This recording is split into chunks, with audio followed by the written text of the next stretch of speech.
जय हिंद साथियों। फिजिक्स की एक नई क्लास में आपका स्वागत है।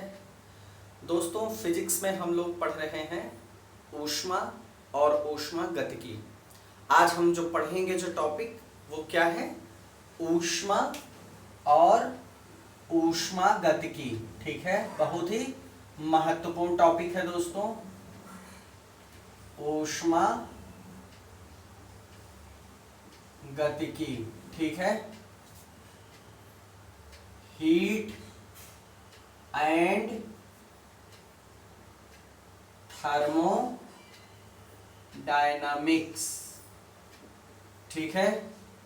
हीट एंड थर्मोडायनामिक्स, ये हमारा टॉपिक है, ठीक है।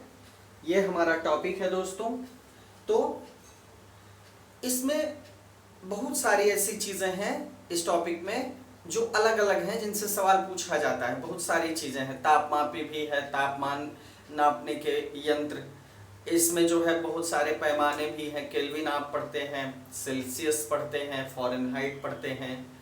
यहाँ पर उष्मा संचरण की विधियां हैं। हम देखते हैं कि ठोस में किस तरह जो है उष्मा का संचरण होता है, गैस में, द्रव में किस तरह होता है, वो सारी चीजें होती हैं। भौतिक स्थितियों में परिवर्तन की बात होती है वस्तुओं में, कि किस तरह उनका भौतिक परिवर्तन होता है, द्रव से ठोस, ठोस से द्रव, या फिर गैस या गैस से जो है ठोस या द्रव में। तो ये चीज़ें हम देखते हैं दोस्तों। तो कहने का मतलब यह है कि बहुत जो है वर्सेटाइल टॉपिक है और यहाँ से सवाल पूछने की प्रवृत्ति बहुत ज़्यादा रही है जीएस में।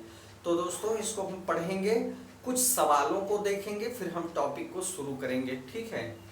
कुछ प्रश्नों को देखते हैं दोस्तों। जैसे परम ताप, एक प्रश्न है दोस्तों, परम ताप, ठीक है, कि ये जो है परम ताप क्या होता है? परम शून्य ताप, ठीक है। परम शून्य ताप, परम शून्य ताप क्या है? ठीक है, ये परम शून्य ताप क्या है? ऑप्शन रहेगा किसी भी तापमान पैमाने का आरंभिक बिंदु, चूंकि 0 है तो आरंभिक बिंदु की बात होगी। सैद्धांतिक रूप से न्यूनतम संभव ताप, मतलब कि कम से कम संभव ताप, ठीक है। चलिए विकल्प लिख दे रहा हूं। पहला विकल्प क्या है? किसी भी तापमान पैमाने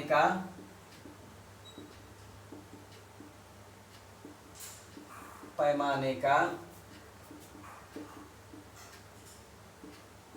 आरंभिक बिंदु, किसी भी तापमान पैमाने का आरंभिक बिंदु। दूसरा, सैद्धांतिक रूप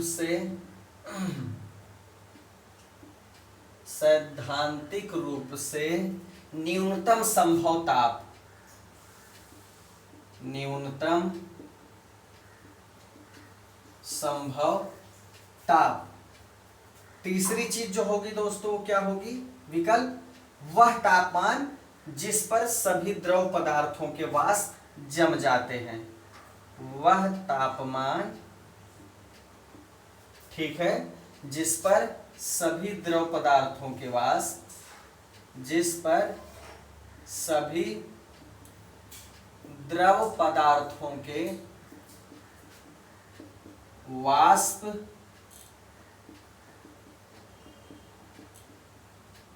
जम जाते हैं, ठीक है, जम जाते हैं। और जो चौथा ऑप्शन है आपका, वह तापमान जिस पर सभी पदार्थ, वह तापमान जिस पर सभी पदार्थ वाष्पीय अवस्था में होते हैं, वाष्पीय अवस्था में होते हैं, ठीक है, वाष्पीय वेपर की पोजीशन में होते हैं। अब यहां पर चारों ऑप्शन अच्छे से पढ़िए, बहुत ही महत्वपूर्ण सवाल है दोस्तों। परम शून्य ताप क्या है? बहुत ही इंपॉर्टेंट क्वेश्चन है, मोस्ट इंपॉर्टेंट क्वेश्चन है, ठीक है। परम शून्य ताप क्या है? किसी भी तापमान पैमाने का एकदम आरंभिक बिंदु, स्टार्टिंग जो है पॉइंट, सैद्धांतिक रूप से जो न्यूनतम संभव ताप हो सकता है वो वह तापमान जिस पर सभी जो लिक्विड हैं वो फ्रीज हो जाते हैं वेपर के रूप में, ठीक है, या वह टेम्परेचर जिस पर सभी पदार्थ वाष्पीय अवस्था में होते हैं। इसमें हम जमने की अवस्था में है सॉलिड, इसमें वाष्प अवस्था में है। अब इसमें परम शून्य ताप क्या है? तो परम शून्य ताप दोस्तों सैद्धांतिक रूप से न्यूनतम संभव ताप है। यह है हमारा सही उत्तर। सैद्धांतिक रूप से न्यूनतम संभव ताप को ही हम क्या कहते हैं? परम शून्य ताप कहते हैं। क्या कहते हैं? परम शून्य ताप पर। इस ताप पर आणविक ऊर्जा न्यूनतम होती है, ठीक है। इस ताप पर आणविक ऊर्जा न्यूनतम होती है। आणविक जो ऊर्जा होती है वो न्यूनतम होती है, ठीक है। अब ये जो है अगर कहा जाए पैमाने पे ये कितना होता है दोस्तों, तो परम शून्य ताप जो पैमाने पे होगा वो कितना होगा? केल्विन स्केल पे कितना होगा? केल्विन या के स्केल पे ये कितना होगा? 0 डिग्री केल्विन। 0 डिग्री केल्विन होगा। और ये सेल्सियस स्केल पे कितना होगा?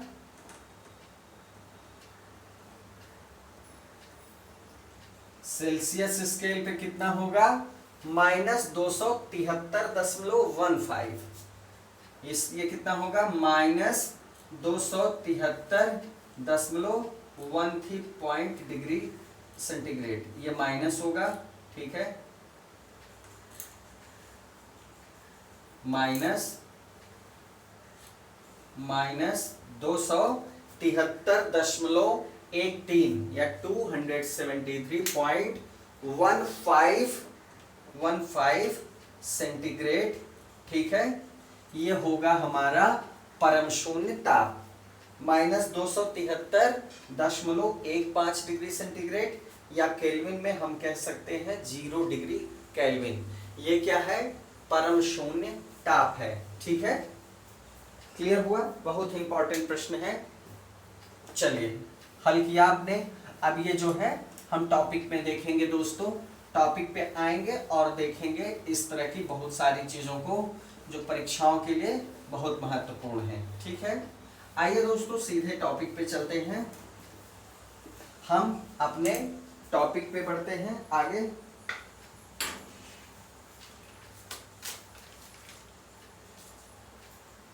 क्लियर? चलिए आइए टॉपिक की तरफ चलते हैं दोस्तों। जो हमारा टॉपिक है वो क्या है? हमारा टॉपिक है दोस्तों हिमीकरण।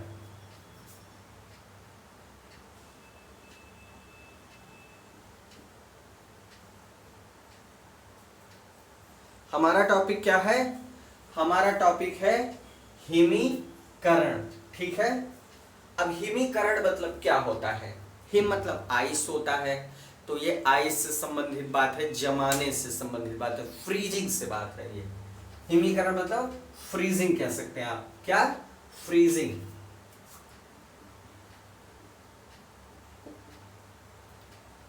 क्या है ये? फ्रीजिंग। चलिए देख लेते हैं इसको, ये है क्या। हिमीकरण को देख लेते हैं दोस्तों कि क्या है। तो दोस्तों शीतलन द्वारा मतलब ठंडा करने की प्रक्रिया, ठीक है।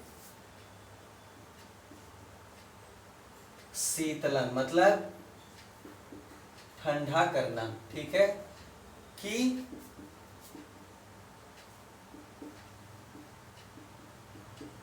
शीतलन की प्रक्रिया द्वारा द्रव को ठोस में परिवर्तित करने का प्रक्रम। द्रव को ठोस में परिवर्तित करने का प्रक्रम क्या है? हिमीकरण कहलाता है। हमने हिमीकरण का आपको बताया क्या है, फ्रीजिंग है। फ्रीजिंग मतलब जमाना। तो हिमीकरण क्या है, हिम के रूप में बदलना। हिम को बर्फ भी कहते हैं, आइस भी कहते हैं। तो दोस्तों क्या है, ठंडा करने की प्रक्रिया द्वारा, चाहे कोई भी प्रक्रिया हो, जैसे आप टेम्परेचर कम कर दीजिए ठंडा हो जाएगा। फ्रीजर यही काम करता है। फ्रीज में क्या होता है, टेम्परेचर कम होता है तो चीजें जमने लगती हैं। तो ठंडा करने की प्रक्रिया के द्वारा द्रव को, मान लीजिए आपने पानी रखा है, ठीक है, आपने आइस ट्रे में पानी रखा, सामान्य जो है लिक्विड रखा, तो द्रव क्या बदल जाएगा, किसमें, ठोस में बदल जाएगा। द्रव किसमें परिवर्तित हो जाएगा, ठोस में परिवर्तित हो जाएगा। तो द्रव को ठोस में परिवर्तित करने का यही जो प्रक्रम है वो क्या कहलाता है, फ्रीजिंग कहलाता है। फ्रीज करना, हिमीकरण करना, ठीक है। शीतलन प्रक्रिया के द्वारा द्रव को ठोस में बदलने की जो प्रक्रम है वो क्या है, हिमीकरण है। क्लियर हुआ, कोई कंफ्यूजन नहीं है, ठीक है। चलिए आगे बढ़ते हैं। ये जो हिमीकरण है दोस्तों, हिमीकरण, ये गलन का क्या है, ये जो गलन हमने पढ़ा है, गलन का विपरीत प्रक्रम है।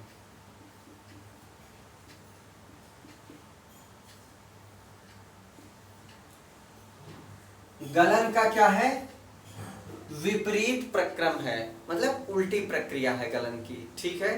गलन में क्या होता है, ठोस जो है ऊष्मा पाके क्या होता है, लिक्विड में चेंज हो जाता है। जैसे बर्फ ठोस हो गई, पानी में वो चेंज हो गई, जब उसको जो है ऊष्मा मिली, या जिस टेम्परेचर पर फ्रीज हुई थी, बर्फ के रूप में बनी थी, जब उससे अधिक टेम्परेचर उसको मिलेगा, मान लीजिए रूम के टेम्परेचर पे, तो वो क्या गलना शुरू हो जाएगी। तो वो गलन की प्रक्रिया है। अब इसके जस्ट उल्टी प्रक्रिया है कि जब मान लीजिए बर्फ पानी बन गया, तो पानी को आप ठंडा करिए, टेम्परेचर कम करिए, तो फिर ठोस में बदल जाएगा। तो वो हिमीकरण हो गया, मतलब द्रव को ठोस में जमाना, फ्रीज करना, हिमीकरण हो गया। और ठोस रूप से उसको फिर लिक्विड में टेम्परेचर बढ़ा के उसको लिक्विड में चेंज करना, ये क्या हो गया, गलन हो गया, ठीक है। ये तो आपको समझ में आ गया, ठीक है। चलिए आगे बढ़ते हैं।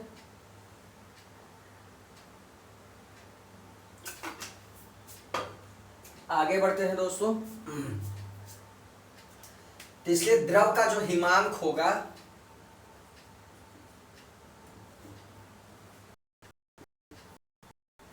जो क्या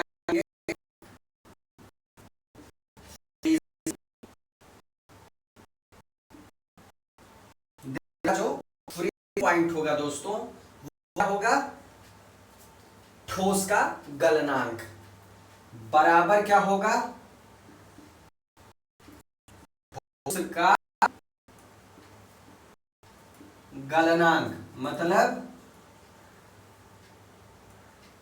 मेल्टिंग पॉइंट। अब समझिए, जल बर्फ से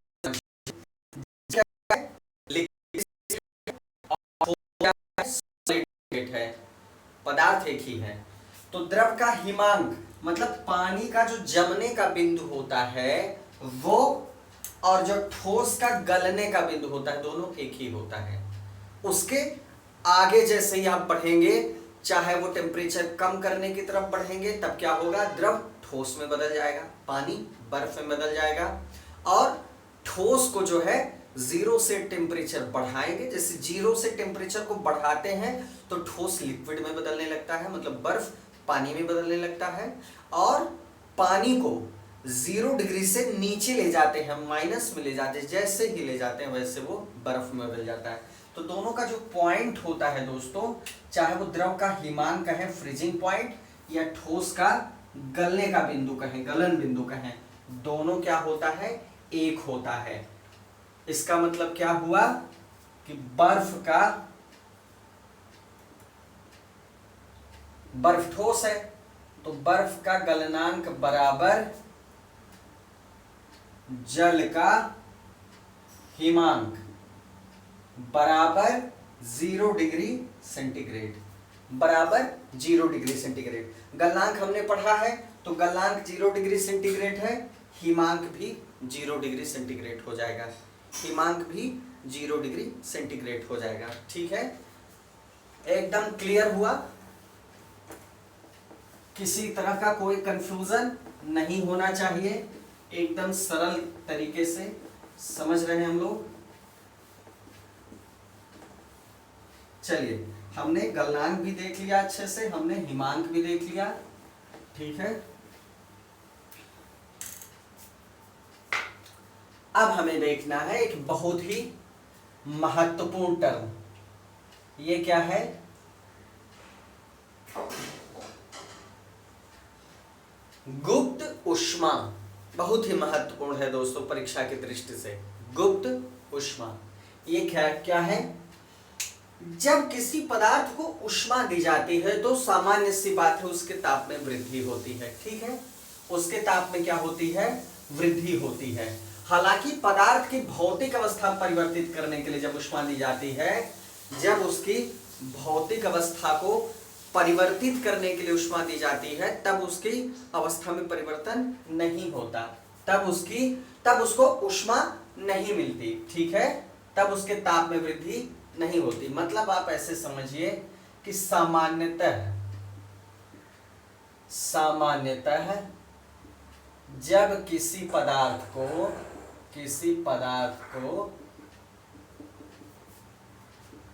ऊष्मा दी जाती है तो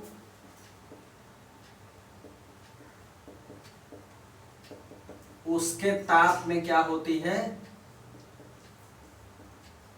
ठीक है, ताप में वृद्धि होगी कि नहीं होगी? कंफर्म होगी। जब किसी पदार्थ को ऊष्मा दी जाएगी तो उसके ताप में वृद्धि होगी ही होगी। एक बात समझ में आ गई। अब दूसरी बात समझिए, हालांकि पदार्थ की भौतिक अवस्था परिवर्तित करने के लिए जब ऊष्मा दी जाती है, पदार्थ की भौतिक अवस्था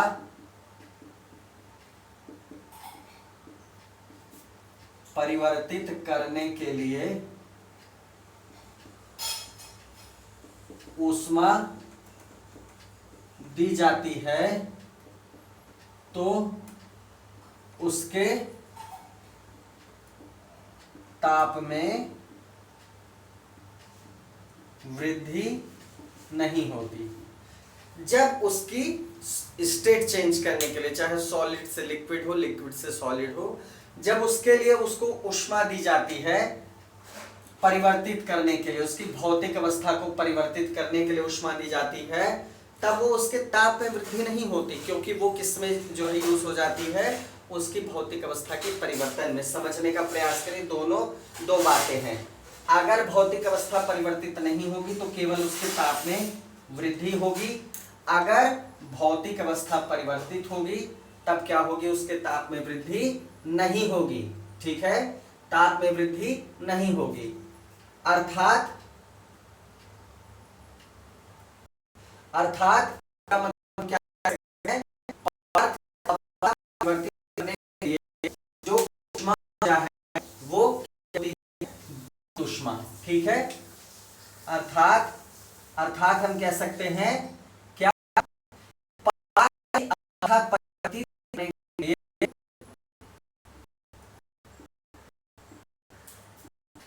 अवस्था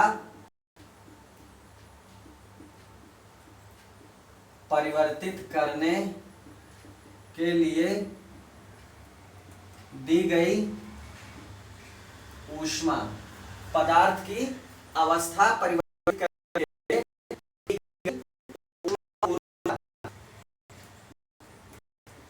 ऊष्मा ऊर्जा क्या होती है दोस्तों? उसकी गुप्त ऊष्मा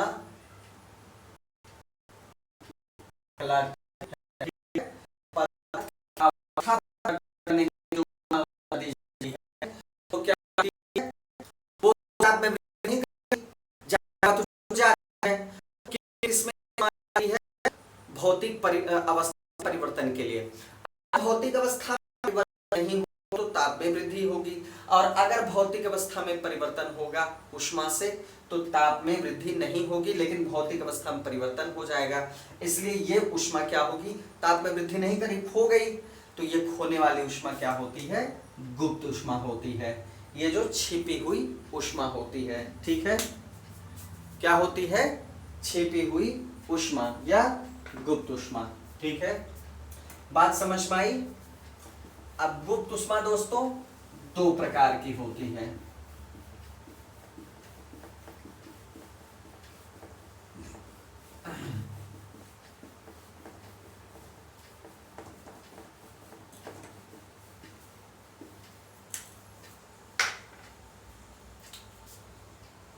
गुप्त उष्मा दो प्रकार की होती है, ठीक है, दो प्रकार की होती है गुप्त उष्मा, ठीक है। पहली कौन सी है, संगलन की गुप्त उष्मा, सबसे पहली जो है संगलन की गुप्त उष्मा, और जो दूसरी है वाष्पन की गुप्त उष्मा। दूसरी वाली जो उष्मा है वो कौन सी उष्मा है, वाष्पन की गुप्त उष्मा। एक संगलन की गुप्त उष्मा है, एक वाष्पन की गुप्त उष्मा है। चलिए दोनों चीज अलग अलग देखते हैं दोस्तों,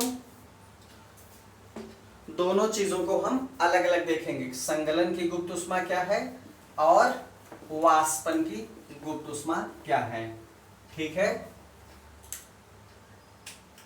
पहला है संगलन की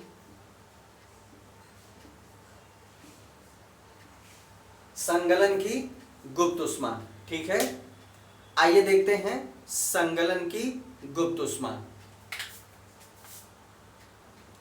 संगलन की गुप्त उष्मा कहते किसे हैं दोस्तों, क्या होती है संगलन की गुप्त उष्मा, तो समझने का प्रयास करिए, बहुत ही सरल है। ठोस को द्रव अवस्था में परिवर्तित करने के लिए जो आवश्यक उष्मा है, दो कंडीशन होगी। पहली कंडीशन ये है, ठीक है, तो ठोस को द्रव अवस्था में परिवर्तित करने के लिए, द्रव अवस्था में परिवर्तित करने के लिए आवश्यक ऊष्मा क्या कहलाती है, संगलन या गलन की गुप्त ऊष्मा। बहुत ही सरल है, जैसे ठोस को द्रव में परिवर्तित करने के लिए आपने समझा ही है कि गुप्त ऊष्मा का मतलब है कि जब किसी पदार्थ की भौतिक अवस्था में परिवर्तन की बात हो, वहां पर ऊष्मा दी जा रही हो, भौतिक अवस्था में परिवर्तन के लिए ऊष्मा दी जा रही हो, तो उस वस्तु का ताप नहीं बढ़ता, वरन होता क्या है, अवस्था में परिवर्तन हो जाता है। वो ऊष्मा किस में इस्तेमाल हो जाती है, उसकी भौतिक अवस्था में परिवर्तन के लिए इस्तेमाल हो जाती है। चूंकि ताप नहीं बढ़ाती, वो दृष्टिगोचर नहीं होती ऊष्मा, वो छुप जाती, इसलिए गुप्त ऊष्मा कहते हैं। तो यहां पर क्या है, ठोस को जब द्रव में बदलने के लिए जो आवश्यक ऊष्मा होती है वो क्या होती है, गलन की गुप्त ऊष्मा।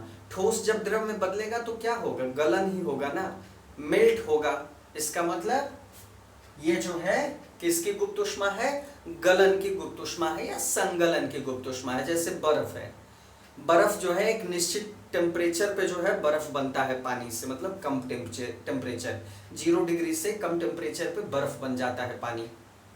तो अब समझिए, अगर बर्फ का टेम्परेचर 0 डिग्री से ऊपर बढ़ाएंगे तो क्या होगा, बर्फ जो है पानी में बदल जाएगा, बर्फ क्या होगा, सॉलिड क्या होगा, लिक्विड में बदल जाएगा, या बर्फ पानी में बदल जाएगा।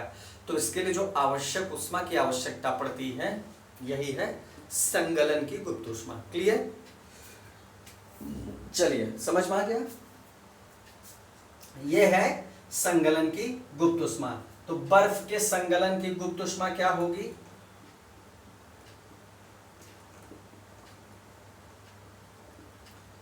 कि यहां हमेशा ध्यान दीजिएगा, ठोस को द्रव अवस्था में बदलना है, ठीक है। बर्फ के संगलन की गुप्त ऊष्मा क्या होगी दोस्तों? बर्फ के संगलन की गुप्त ऊष्मा क्या होगी? यह होगी 3.34 गुणे 3.34 गुणे 10 घाते 5, ठीक है, 5 जूल प्रति किग्रा। चूंकि जो है ऊष्मा को किस लिखेंगे? 10 घाते 5 जूल प्रति किग्रा। यह है दोस्तों बर्फ के गलन की गुप्त ऊष्मा। इतनी ऊष्मा बर्फ जो है चेंज होने लगेगा। क्लियर हुआ? समझ में आ गया संगलन की गुप्त ऊष्मा, ठीक है। अब हम दूसरा देख लेते हैं, वाष्पन की गुप्त ऊष्मा।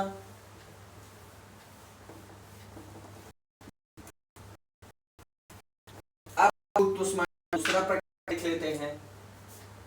जो दूसरा प्रकार था वो क्या था? वाष्पन की गुप्त ऊष्मा, ठीक है।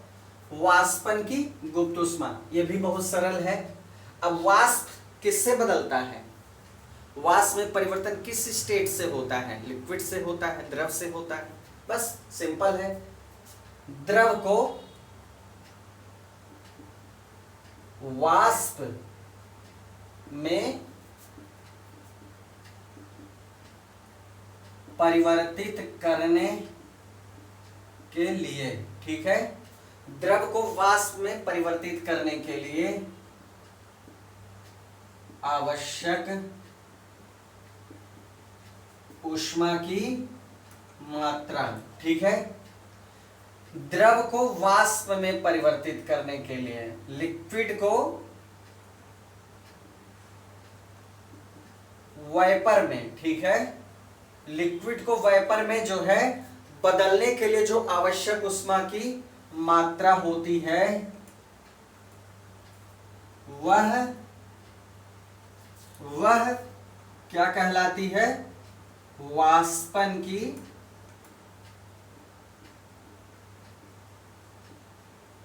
गुप्त ऊष्मा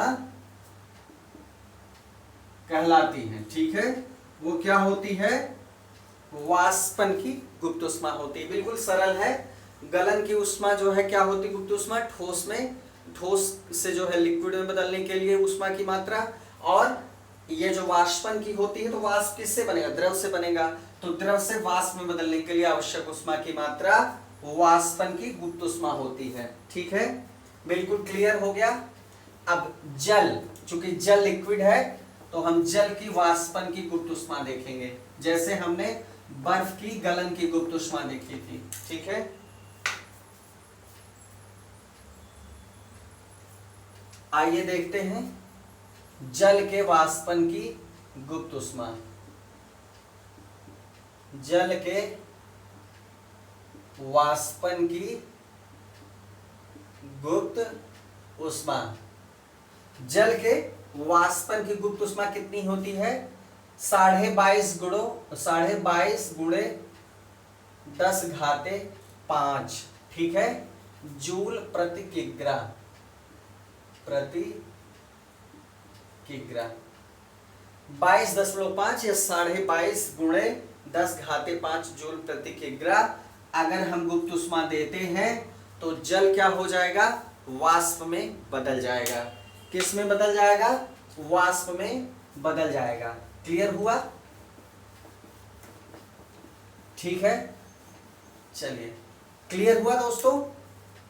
अब देखिए पदार्थ के शीतलन के लिए, ठीक है, अगर पदार्थ को ठंडा करना हो तो पदार्थ के शीतलन के लिए, ठीक है, पदार्थ के शीतलन के लिए 0 डिग्री सेंटीग्रेड पर जल की अपेक्षा, 0 डिग्री सेंटीग्रेड पर जल की अपेक्षा क्या होता है, 0 डिग्री सेंटीग्रेड पर बर्फ अधिक प्रभावी होता है, बर्फ अधिक प्रभावी होता है। आप एक चीज समझने का प्रयास करिए, आपने देखा होगा जब लोग शराब का सेवन करते हैं, ड्रिंक करते हैं, तो आपने देखा होगा कि वो जो है अपने शराब में पानी भी मिलाते हैं, ठंडा पानी भी मिलाते हैं और बर्फ के टुकड़े भी मिलाते हैं, आइस क्यूब भी मिलाते हैं। दोनों में सबसे ज्यादा प्रभावी कौन होता है, कौन जो है ज्यादा ठंडा करता है? आपने देखा होगा कि मैक्सिमम टाइम जो है वो आइस क्यूब का इस्तेमाल करते हैं, आइस क्यूब का इस्तेमाल करते हैं। अगर 0 डिग्री आइस क्यूब है, 0 डिग्री मतलब जम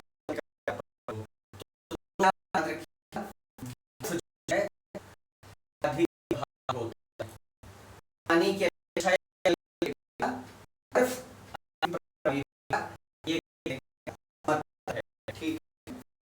क्या होगा दोस्तों, अधिक प्रभावी।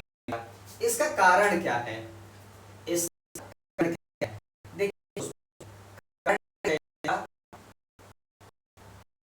देखिए बर्फ प्रत्येक ग्राम पदार्थ, ठीक है, बर्फ का प्रत्येक ग्राम पदार्थ से कितना ऊष्मा लेता है, 3.3 से गलन के लिए बर्फ का प्रत्येक किग्रा, प्रत्येक क्या है,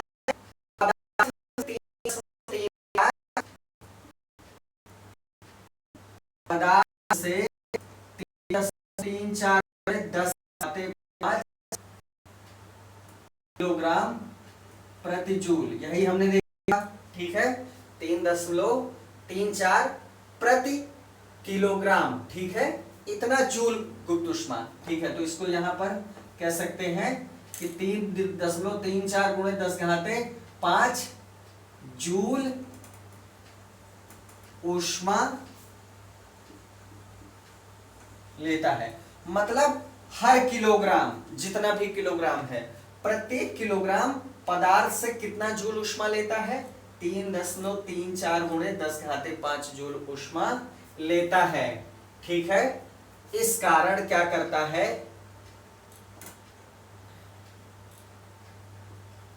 इस कारण